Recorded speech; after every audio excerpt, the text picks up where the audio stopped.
Hey everyone, I hope you're doing well. Today I've got a bunch of spare parts that I had lying around and I'm going to put together a new system. Once I'm finished with the system, I'm actually going to try and sell the computer locally and see how much I can get for it. If I do end up selling it, my goal is then to reinvest that money into spare parts from eBay, build another computer, sell that one, and then see how far I can go with that cycle. Now the reason why I've decided to do this is that first, my buddy Branton from PCGamehaven.com had mentioned to me that he might start building custom computers and selling them in his local area, and the thought of doing something similar had crossed my mind in the past, but it was never really something that I wanted to do just because I didn't want to have to deal with any issues that might arise after the system was sold. But after talking to him about it for a little bit, I did end up and go and start looking into the kinds of systems that people were selling on Facebook Marketplace and Craigslist.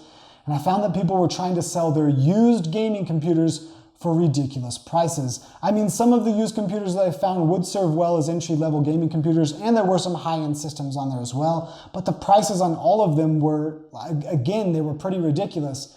For instance, one person wanted to sell their Ryzen 2400G system with no graphics card in it for $900. There was another system with an entry-level graphics card and an Athlon processor.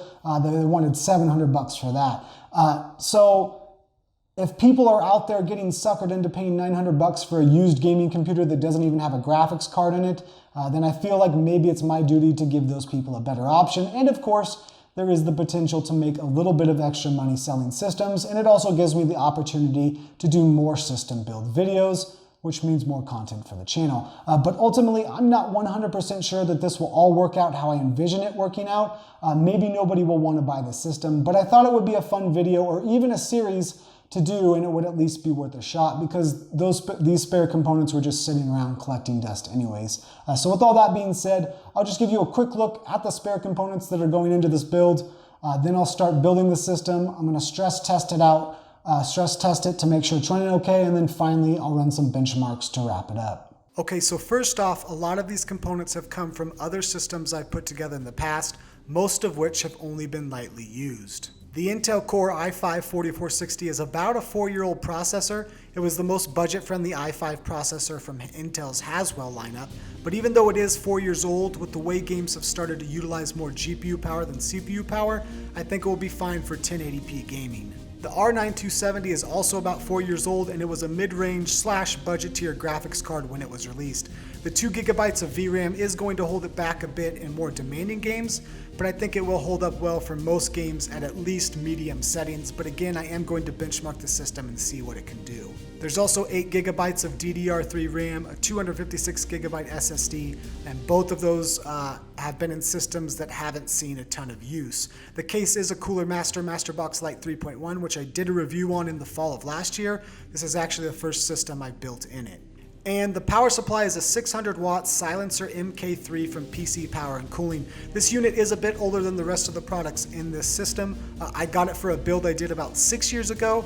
However, I replaced it a couple of years later with a Seasonic unit I got for a review. The MKIII has just been sitting in a secondary system and hasn't seen a ton of use since I replaced it, so I think it's still probably got a lot of life left in it. And while it is a little overkill for this setup, whoever does purchase the system will have some headroom for a graphics card upgrade in the future.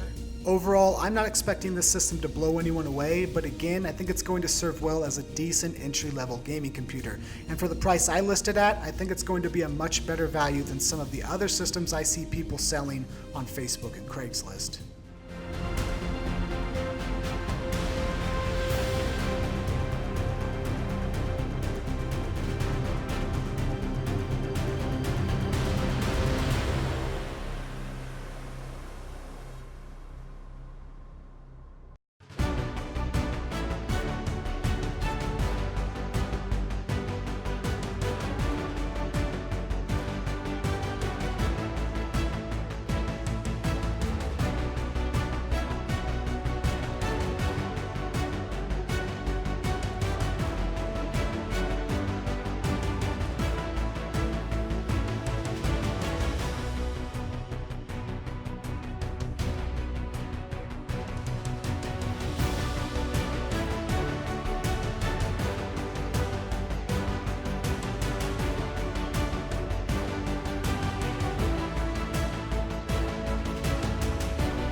All right, the computer is done. It's not the greatest gaming computer in the world or the prettiest, obviously, but with a decent quad-core processor, 8 gigabytes of RAM, and an R9 270, this thing will serve pretty well as an entry-level 1080p gaming computer. I'm going to list the system at $400, but really, I'll be happy with $320 to $350, as I think that will give me a good budget to work with my next build. Now, as these are used components, there is the potential that the system will crap out on whoever buys it. I really don't want to put someone on the hook for that. Of course, I did stress test the system to make sure it is working fine, but you just never know what is going to happen down the road, especially with used components. And so I'm thinking that I will offer some kind of warranty to the buyer where I will fix the computer if it breaks down within a certain period of time. It does make me a bit nervous offering a warranty because people could abuse it, but I think as a way to sweeten the deal for potential buyers, it does make sense. In any case though, I'm gonna list it now and hopefully I sell it quickly so I can come back, give you an update, and then start choosing parts for the next build. Thanks for watching, I really appreciate it. Please subscribe to the channel if you haven't already, and hopefully I'll see you next time.